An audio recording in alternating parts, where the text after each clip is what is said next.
Hello, everyone. Hello, everyone. It's Dr. Manjiri Nadkarni, Ayurvedic MD, registered holistic nutritionist, back today for another interesting topic. Today, we're going to talk about gluten intolerance and gluten sensitivity. Is gluten really as good for you? Is it bad for you? What's going on? So, that's what we're going to discuss today. It's really uh, something interesting. So let's talk about it. So, one of the most common questions I get asked is, should I be going gluten free? And gluten free diets are something that have been used in today's world, right from um, the goal of weight reduction to healing your gut, healing your digestion. I've had a lot of people try it for acne, for joint pain. So let's discuss this really important issue. If you are watching this live, please say a quick hi. If you are watching this as a replay, you can put a hashtag as replay. Hi, Radhika, how are you doing? For some reason, my Instagram live has this weird dark image, so I don't know what's going on, but I'm just happy to be here and discuss a little bit more. So, all those watching live, have you tried going gluten free? That's my first question to you. And have you tried any gluten free diets? Have you tried it in the past? And what did you use it for? So, if you have tried a gluten free diet, what exactly have you used it for? And then we can discuss exactly what gluten is. Is it bad? Is it good for you? And then we can talk about the details, right? Um, so Radhika is doing good. So Radhika, have you tried going gluten free? Is my question to you. And for anybody else watching, let's talk about what gluten is and is it really good or bad for you. So let's talk about that. So a gluten free diet typically is something that involves, you're excluding the foods that contain what's known as the protein gluten. And gluten is the one thing that makes dough sticky, right? So if you're having breads or pasta or anything made with wheat, rye, spelt, as well as barley. So these are four of the main grains. And then different grains which are in the wheat category are also going to have gluten in it, right? So a lot of the studies are done when it comes to gluten with response to digestion, especially celiac, right? So sensitivity to this gluten, which is a protein found in wheat, rye, spelt, barley. Um, a lot of studies are done on celiac as well as non-celiac gluten sensitivity, right? And eating gluten for certain people can trigger digestive symptoms, especially when it comes to celiac condition. So you could be having diarrhea, you could be having a lot of stomach cramping, a lot of pain, sometimes bleeding through the bowels as well. And even and sometimes, like with celiac, it can destroy your digestive lining as well. Now, non-celiac gluten sensitivity is also very common. I've also seen gluten to be an issue where certain skin conditions are involved. So you could be sensitive or you could be intolerant to this gluten where you're not digesting it too well. And it is going to lead to different symptoms in your body. It can lead to something like acne is very common, or other skin conditions, even psoriasis or even eczema, which is related to gluten, is extremely common. Joint pain is another factor that I've seen very commonly in relation to gluten, right? So, in my own experience of gluten intake, I've always eaten like wheat growing up because that's the staple, right? So you always have your rotis or chapatis, and they never really bothered me until I decided, like, I moved to Canada. And then suddenly, once I gave up gluten, I suddenly discovered that I was not as achy. Like, I didn't have as much joint pain that I would have after gluten consumption. So, joint pain, any arthritis, that could also be related to gluten, right? And that is something to think about as well. Skin conditions, digestive issues, sometimes there's also this brain fog where you can't think clearly. That can also be attributed to gluten, right? So let's talk about, the question. So is it really good or bad for you? Now, gluten is not one thing that I believe necessarily is the evil of this 21st century or something like that. People can digest wheat if they have good digestive systems, right? So eating like organic wheat or organic spelt or organic rye or barley, which is not bombarded with pesticides, is possible too. But for that, you need a good digestive system.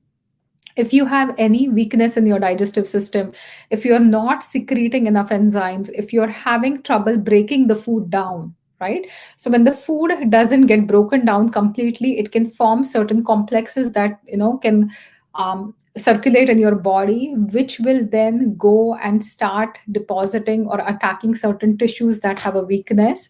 In Ayurveda, we call this concept as kavaigunya, right? So there is a space where there is like an inherent either weakness, or there is a genetic predisposition to, for example, having arthritis, or certain skin conditions or certain digestive conditions. So wherever you're having these foods which are not digesting well, example is gluten, also example is dairy or dairy protein, right, that we've talked about.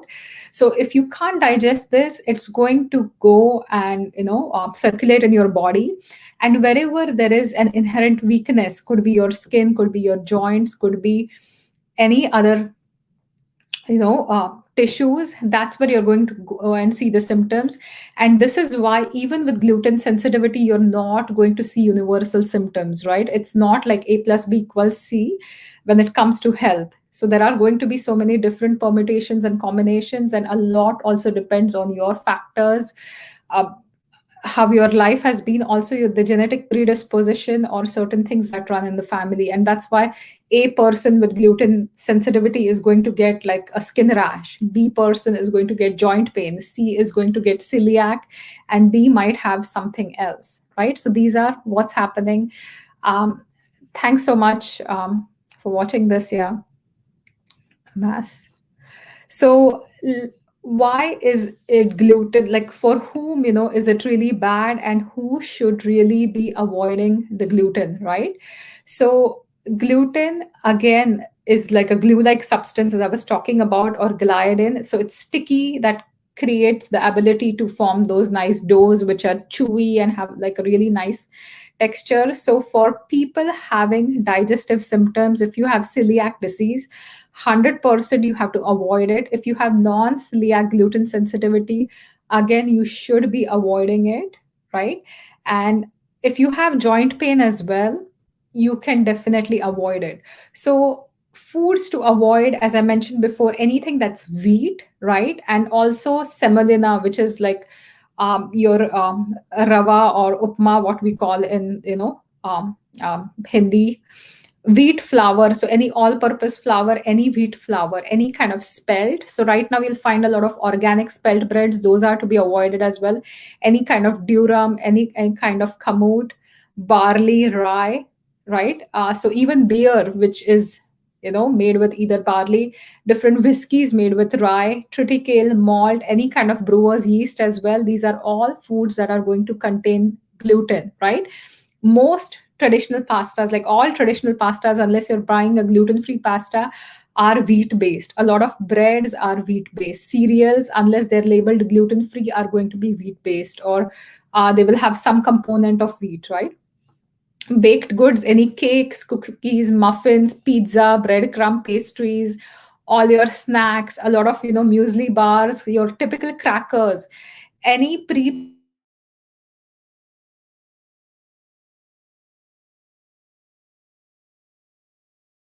any thickened soups.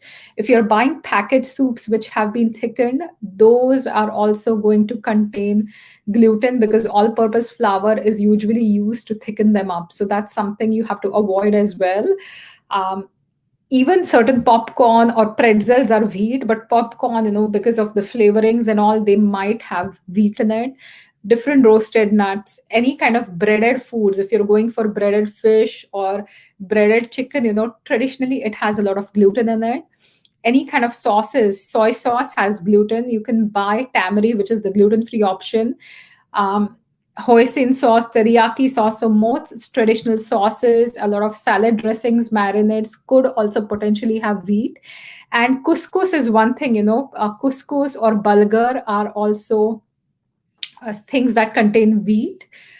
So making sure that you're avoiding these are important, right? So also broths, different vegetable broths or even chicken broths could potentially have wheat unless they are labeled as gluten free.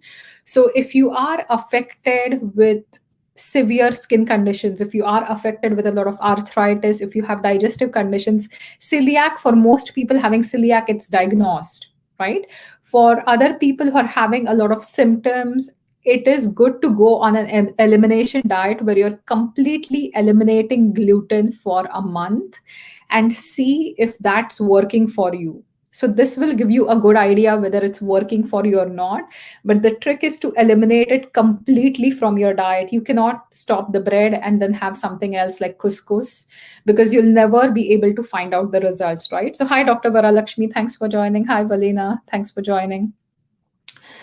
So elimination diet is one of the best diets. You can also do any kind of sensitivity or allergy testing to be able to understand the differences, whether you are intolerant to wheat by itself or is it all of gluten. Often in my practice, I see that people are not always gluten intolerant, but they cannot digest wheat, right? Wheat is one of the most difficult things to digest today. It's supposed to be like really easy for digestion if you have other issues related to fiber intake or some issues with your intestines. But mostly, like, wheat is going to be not as digested, and wheat has changed over the past few years, so it's not quite the same that it was. Hi, Susan, how are you? So that's the one thing. I'm just going to go back to what questions I'm going to discuss today, and I'll quickly take a look at it. Okay. So gluten again, now the fun thing again, and I have mentioned this in the food sensitivities and allergies video, is if you are reacting to a certain food or intolerant to a certain food, eliminating that will give you 100% results. But if you are gluten intolerant, for example, and you eliminate dairy, it's not going to give you results. Similarly, if you go on a gluten free diet, but your problem was related to casein as a protein or whey as a protein, right?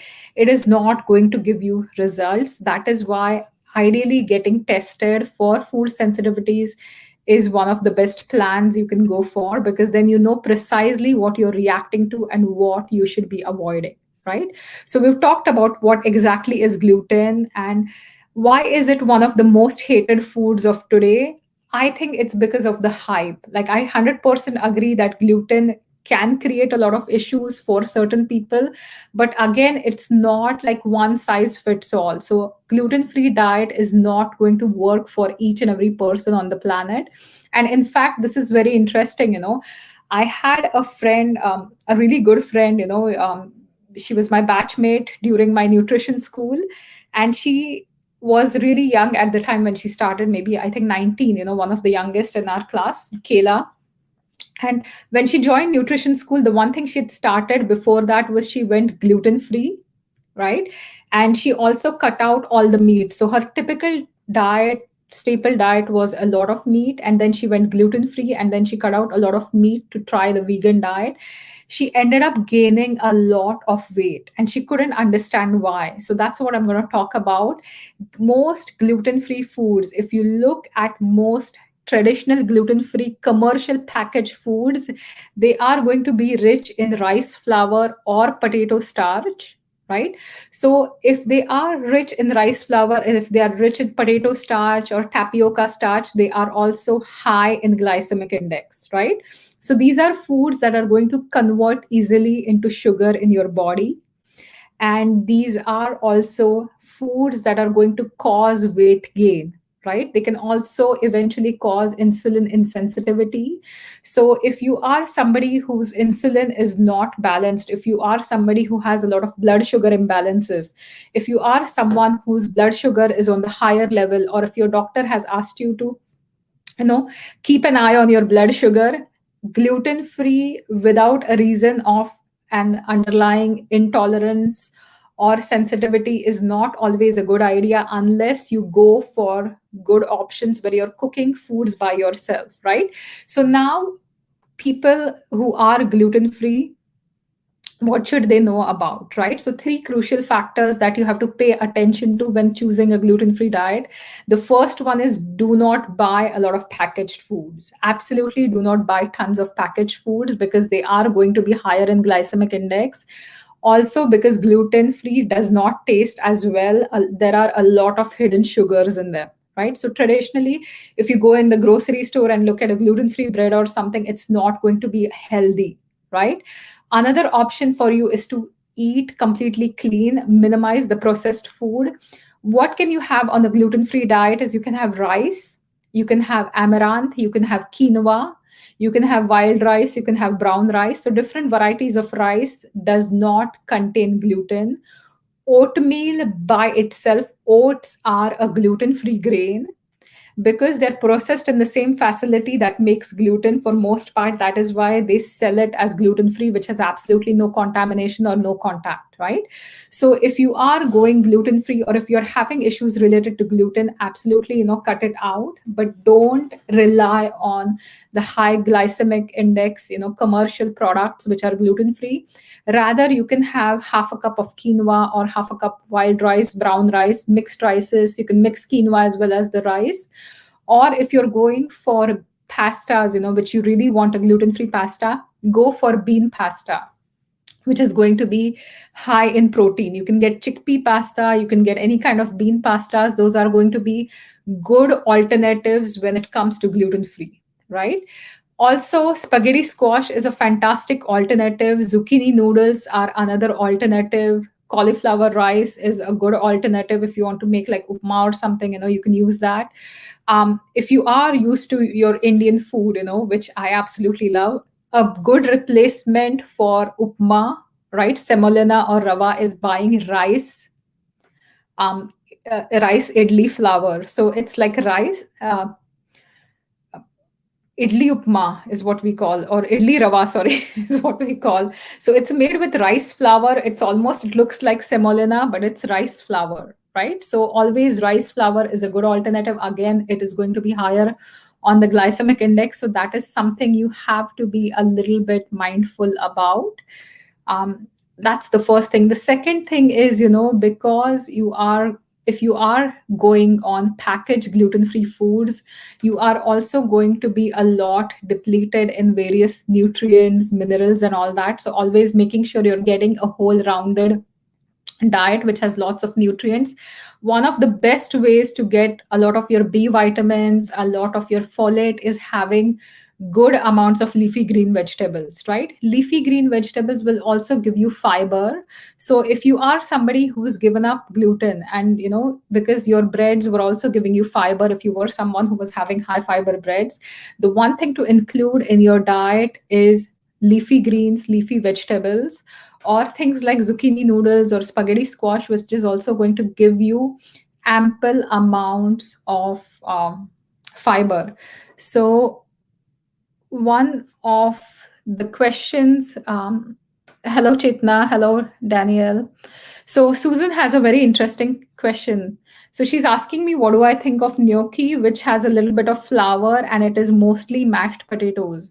See, if you are not gluten intolerant, it might work for you as long as you're not having blood sugar imbalances, right? Because again, potatoes are starchy carbs. Any starchy carbs is going to be picked up easily in your body and convert to blood sugar or raise your blood sugar, right?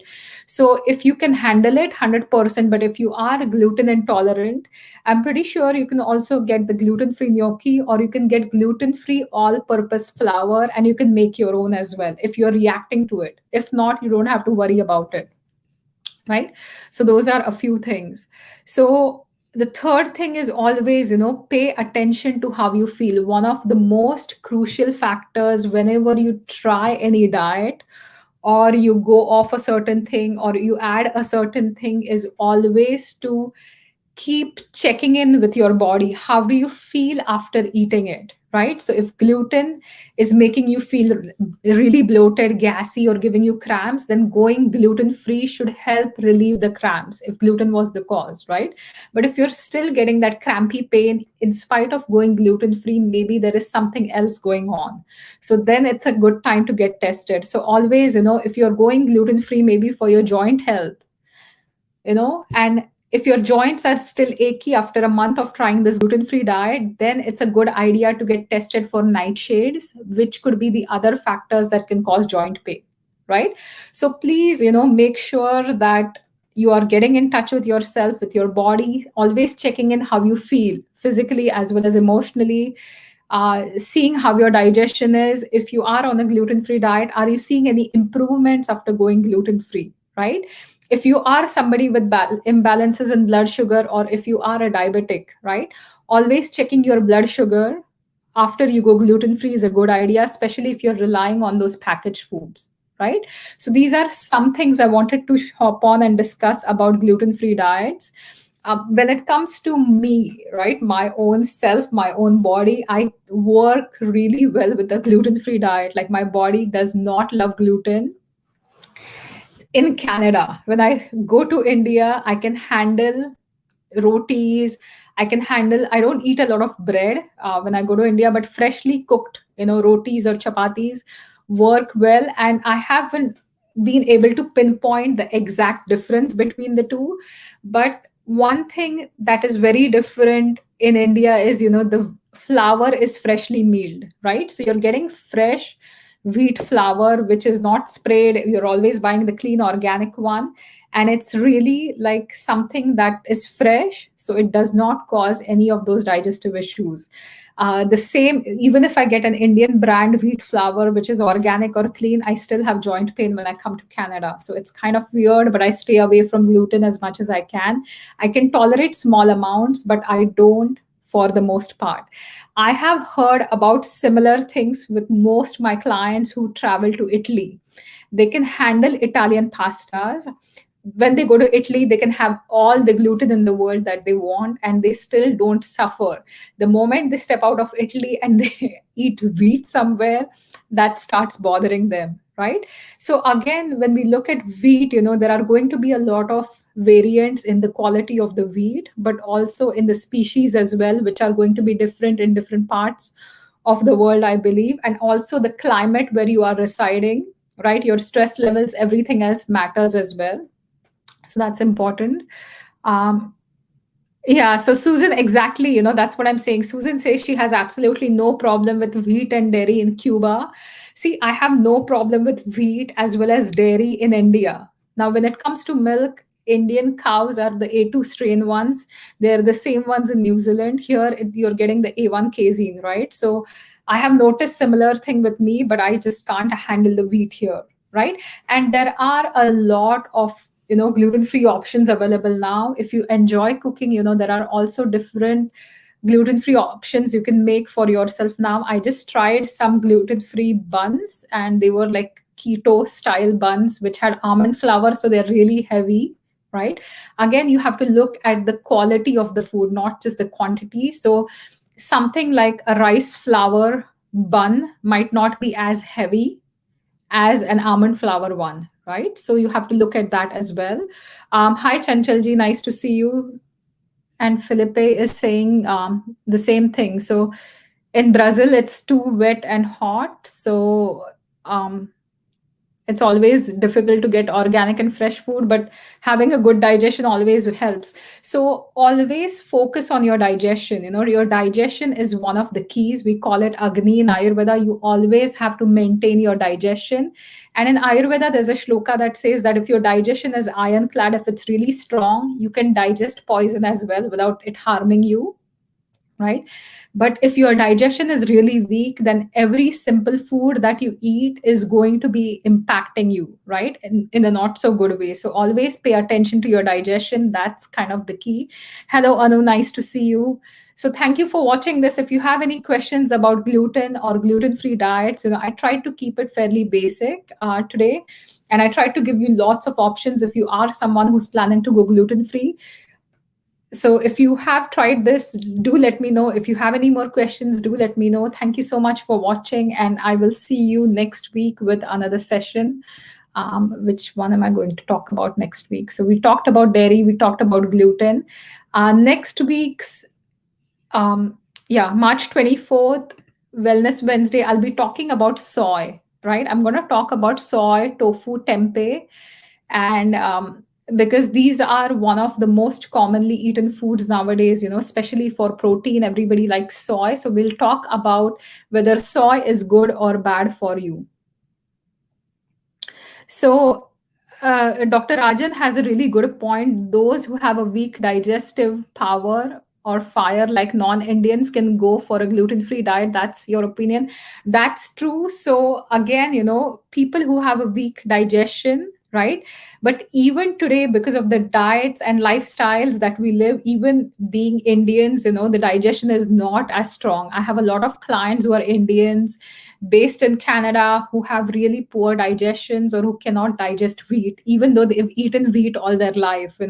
And most people who come from India, you grow up on either parathas or rotis or like some kind of wheat. And wheat, again, it's very important for strengthening. If you look at people who are farmers, they'll have some roti and they'll go and do a lot of, manual work, and it will sustain them because wheat is supposed to be very balya, it's supposed to give you a lot of strength, but it's also going to be a bit heavier to digest, right? So for you, if you're not being able to handle it, take it out of your diet for 1 month. Really keep checking it with yourself. First, find the purpose of going gluten free. Is it the joints? Is it the digestion? Is it your skin? What are you looking for? Track it for that 1 month. If you're seeing any improvement, you might not be 100% better in that 1 month, but you will also at least notice something positive, like maybe a 5% thing, right? And then you can continue with the gluten free diet or maybe seek some more support, right? And if you are going gluten free, again, a request is please do not buy a lot of packaged foods. Try to make everything from scratch, because then you are extremely mindful about what ingredients you're using, right? A lot of packaged gluten free foods are just junk. They literally have a lot of junk added in it. They have lots of sugars and artificial flavorings and colorings, because the fact is gluten free just doesn't taste as good, right? So always look for the healthier options. Bean pastas, are a good option. Rice quinoa pastas, Go Quinoa gluten free, like that's a brand, you can go for that. So there are so many different options. If you are based in Sarnia, check out Blue Water Nutrition. We do have some gluten free stuff and some really good like bean pastas and all. So you can always check us out. Thanks and have a wonderful day, the rest of your day. Thanks, Susan, for your feedback. I will see you all soon. Next week, we are going to talk about soy. So have a fantastic day, and I'll see you then. Bye bye.